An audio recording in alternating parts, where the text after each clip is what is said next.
हाँ, तो लीजिए, आज हम हमारा जो दूसरा मैप है वो भरने जा रहे हैं 1789 ईस्वी में यूरोप की दशा। सबसे पहले हम फॉर्मल पार्ट जैसे टाइटल लिखेंगे 1789 ईस्वी में यूरोप की दशा। वो डिपेंड करता है कि आपका जो क्वेश्चन में क्या पूछा जाएगा। हो सकता है इसमें फ्रांसीसी क्रांति के समय यूरोप की दशा, तो उसमें आप ये भी मेंशन कर देंगे फ्रांसीसी क्रांति, इसको ब्रैकेट में डाल देंगे। फ्रांसीसी क्रांति के समय यूरोप की दशा, या 1789 में यूरोप की दशा। जो भी आपका टाइटल या क्वेश्चन जो पूछा जाएगा उसके हिसाब से आप इसमें ऊपर लिख देंगे। दूसरा, हमने जो ना नॉर्थ शो करना है मानचित्र के जो ऊपर, सबसे ऊपर जो ना वो नॉर्थ होता है हमेशा। आप किधर भी घुमाएंगे, कहीं भी बैठेंगे तो ऊपर नॉर्थ, तो ऊपर का ये नॉर्थ का पार्ट है। इसके अलावा अंध महासागर,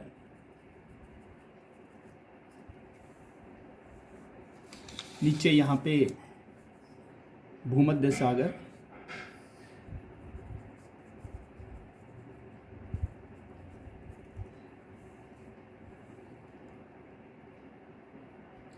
ये ब्लैक सी, काला सागर, कैस्पियन सागर,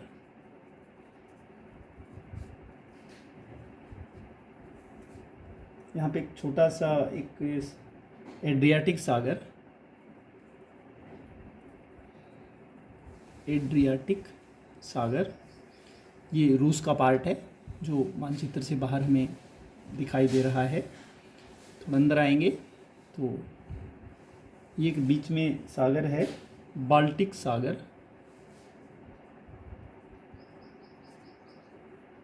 बाल्टिक सागर, ये उत्तरी सागर जो नॉर्वे और इंग्लैंड के बीच में है, उत्तरी सागर। और ऊपर जो है ये आइसलैंड, नीचे अफ्रीका का भाग है ये। कुल मिला के हमें जो मानचित्र पे जो सागर और महासागर दिखाई दे रहे हैं वो हम इसमें भर देंगे। और हम बात करते हैं कि हमें मानचित्र में जो भरना है। देखिए, हमारा जो मानचित्र है कि फ्रांसीसी क्रांति के समय यूरोप की दशा क्या है 1789 ईस्वी में। तो मैप को हमने 3 पार्ट्स में बांट दिया है और इसके लिए हम संकेत या इंडेक्स आप लिख सकते हैं, वो हम बनाएंगे। जितने आपको इंडेक्स चाहिए उतने आप इसमें बना सकते हैं। इसको पार्ट्स में बांटते जाएंगे, आपको जितने पार्ट चाहिए आप इसमें से बनाते चले जाएंगे। तो हमने जो संकेत इसमें 3 पार्ट्स में यूरोप को बांट करके हम मैप को भरेंगे। एक पार्ट है पश्चिमी यूरोप कि जो वेस्टर्न पार्ट है उसमें कौन कौन से देश हैं। उसके लिए आप कोई भी इंडेक्स यूज करेंगे। मान लीजिए हमने सीधी ऐसी रेखाएं लगा दी जो पश्चिमी यूरोप को इसमें हम दर्शाएंगे। दूसरा, मध्य यूरोप, मध्य के जो देश हैं वो हम, मान लीजिए हमने ऐसी टेढ़ी बड़ी रेखाएं, मध्य यूरोप। उसके बाद है पूर्वी यूरोप। इसमें आप कोई भी इंडेक्स जो आपको कंफर्टेबल लगे वो आप बना सकते हैं। तो हमने ये 3 इंडेक्स बना दिए। तो अब आपको ये पता होना चाहिए कि यूरोप का जो पश्चिमी भाग है, मध्य भाग है और जो पूर्वी भाग है उसमें कौन कौन से देश आते हैं। तो मैंने जब इसको एक्सप्लेन किया था, इसकी व्याख्या जब बताई थी, उसमें बताया था, एक बार मैं पुनः बता देता हूँ कि पश्चिमी यूरोप में आपने कौन कौन से देशों को भरना है। पश्चिमी यूरोप में इंग्लैंड हम भरते जाएंगे साथ, इंग्लैंड, स्कॉटलैंड और आयरलैंड, जो संयुक्त ब्रिटेन के नाम से जाने जाते हैं। इंग्लैंड, स्कॉटलैंड ऊपरी भाग है इसका, जो उत्तर में है, और आयरलैंड। इसके अलावा यहाँ पे एक देश है छोटा सा, पुर्तगाल, स्पेन और फ्रांस। इनको अलग अलग दर्शाने के लिए हम जो ना ये बाउंड्री इसमें बीच में पार्टीशन करते जाएंगे। जैसे स्पेन है तो स्पेन को हम यहाँ से अलग अलग दर्शा देंगे, और ऐसे ही हमने फ्रांस की जो सीमा रेखा बनानी है वो इस तरह से अलग से हम दर्शा देंगे कि यहाँ तक का जो पार्ट है ये फ्रांस का है। और फ्रांस के साथ ही जो ना ये जो नीदरलैंड है इसको बोलेंगे आप संयुक्त नीदरलैंड, लिख देंगे ऊपर संयुक्त नीदरलैंड। इसको आप मध्य यूरोप में भी दिखा सकते हैं, इसको आप जो ना पश्चिमी यूरोप में भी अटैच कर सकते हैं। तो ये जो हमारा पार्ट्स निकला है अभी, Portugal, Spain, France, England, Ireland, Scotland और संयुक्त नीदरलैंड। अब इसके लिए हमने इंडेक्स यूज करना है। क्या इंडेक्स बनाया हमने कि हमने सीधी खड़ी रेखाएं ली हैं, तो जहाँ जहाँ पे ये देश हैं वहाँ पे आप ये खड़ी रेखाएं इसमें बना देंगे।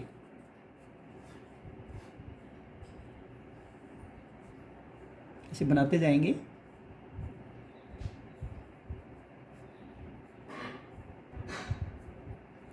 फ्रांस,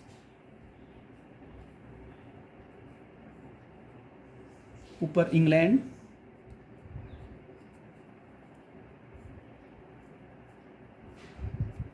और आयरलैंड, और साथ में ही जो संयुक्त नीदरलैंड है। अब हमने ये जो एक पार्ट भर दिया है आपका ये पश्चिमी यूरोप, इसके लिए आज मैंने जो ना पेंसिल कलर मैं इसके लिए यूज़ करना चाहता हूँ। उसका फ़ायदा क्या होगा कि आप जो भी पार्ट भर रहे हैं उसको अब हाईलाइट किया जा सकेगा।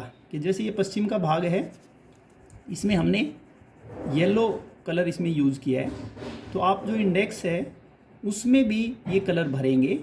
और उसके बाद फिर हमने जिस पार्ट में पश्चिमी यूरोप के देश दिखाए हैं उनमें आप ये कलर यूज करेंगे। आप चाहें तो ये पूरा मैप भर के भी आप ये कलर यूज कर सकते हैं।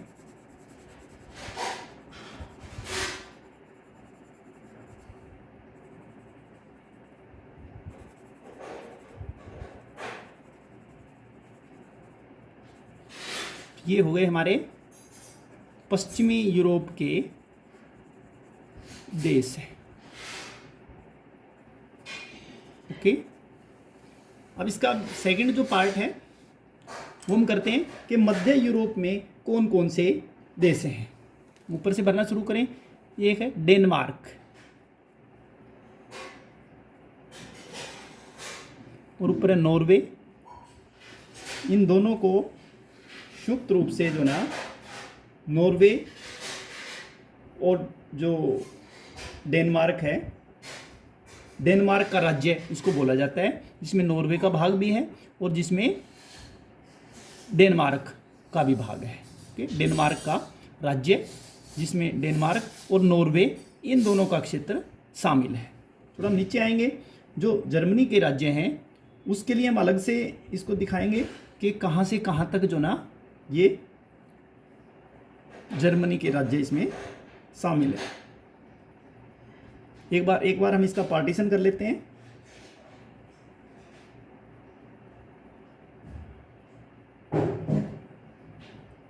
ये जो सारा क्षेत्र है ये ऊपर जो ना इटली का भाग है, यहाँ पे एक छोटा सा स्टेट है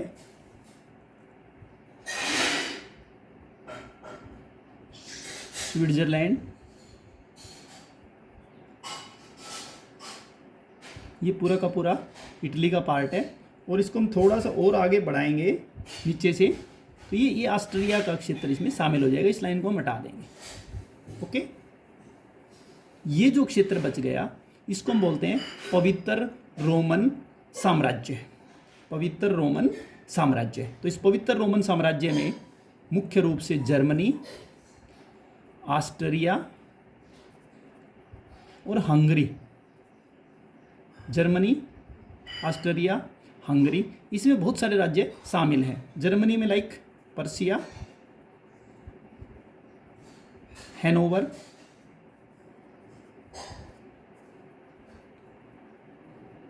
राइन,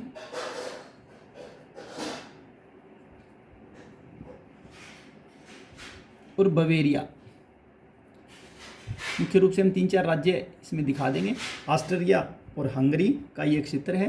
तो ये जो पूरा क्षेत्र है आ गया, इसको हम पवित्र रोमन साम्राज्य के नाम से जानते हैं। और साथ में ये जो भाग है ये है इटली। कहने को तो ये इटली है, लेकिन ये अनेक जो ना छोटे छोटे प्रांतों में बटा हुआ है। यहाँ पे नीचे जो ना ये सार्डिनिया प्रांत है, और ऊपर है ये पिडमांट। दोनों को मिला के सार्डिनिया पिडमांट का राज्य इसको कहा जाता है। इसके अलावा यहाँ पे एक दूसरा महत्वपूर्ण राज्य है इटली का, जो पेपल स्टेट के नाम से जाना जाता है। ये जो सेंटर का भाग है पोप का राज्य है। इसके अलावा यहाँ पे नेपल्स, और नीचे जो ना ये सिसिली, यहाँ पे वेनिस का गणतंत्र है। तो ये इस तरह से हम पाते हैं कि इटली जो ना वो अनेक भागों में बटा हुआ है। इसी तरह जर्मनी अनेक भागों में बटा हुआ है। ये तो हम बता ही चुके हैं कि यहाँ पे जो पवित्र रोमन साम्राज्य है 360 छोटे और बड़े राज्य थे। तो कुल मिला के ये जो सारा क्षेत्र है, ऊपर जो ना नॉर्वे के साथ में स्वीडन और फिनलैंड का जो पार्ट है वो भी इसी का भाग है, जिसको हम स्वीडन का राज्य जिसको कहा जाता है, जिसमें स्वीडन और फिनलैंड दोनों का ही भाग शामिल है। कुल मिला के इसमें नॉर्वे, स्वीडन, फिनलैंड, डेनमार्क, पवित्र रोमन साम्राज्य, इटली और स्विट्जरलैंड का जो क्षेत्र है वो मध्य इटली में शामिल है। तो इसके लिए हम एक दूसरा कलर यूज करते हैं, पिंक कलर।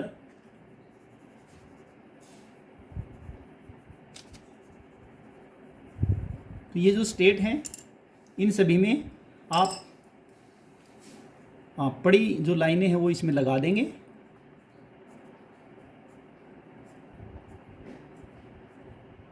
ये जो पूरा का पूरा क्षेत्र ऑस्ट्रिया, हंगरी का, इटली में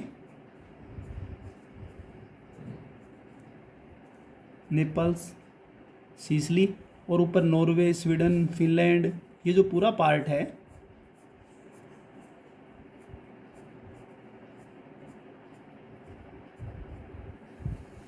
ये हमारा हो गया मध्य यूरोप। तो इस पूरे मध्य यूरोप में जो ना आपने ये जो इंडेक्स में कलर यूज किया है पिंक कलर, ये आप इसमें भर देंगे।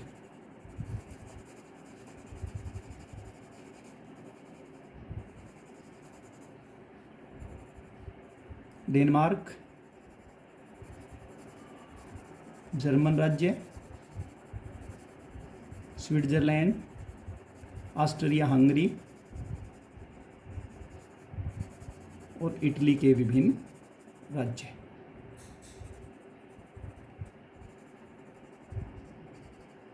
एक छोटा सा द्वीप है कोर्सिका। ये हो गया हमारा मध्य यूरोप। और अब इसका लास्ट जो पार्ट है वो हम भरने जा रहे हैं पूर्वी यूरोप।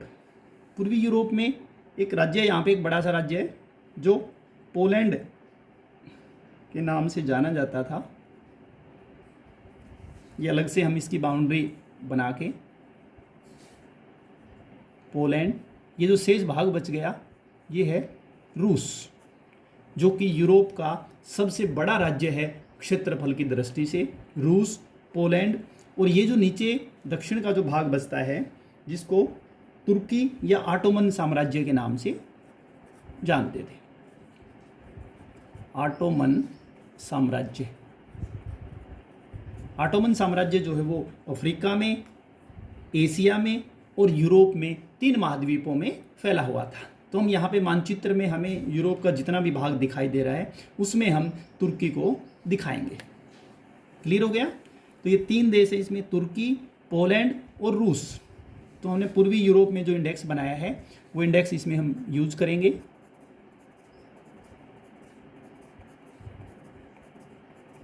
आप चाहें तो इनकी राजधानियाँ यदि आपके पास मैप में जगह हो तो वो भी आप इसमें भर सकते हैं। जैसे इस्तांबुल तुर्की की राजधानी, कुस्तुनतुनिया थी उस समय।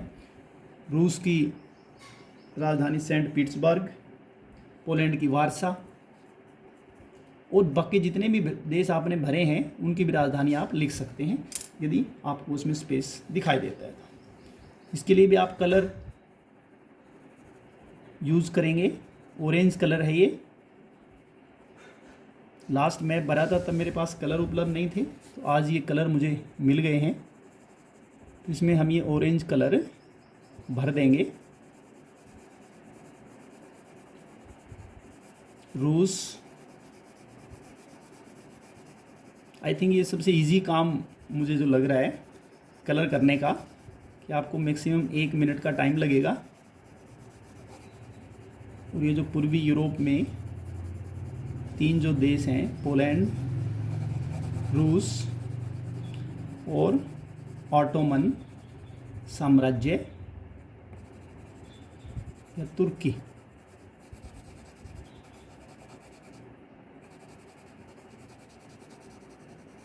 और इस तरह से हम जो ना 1789 ईस्वी की स्थिति को अलग अलग 3 पार्ट्स में बांट के हम मानचित्र में दिखा सकते हैं।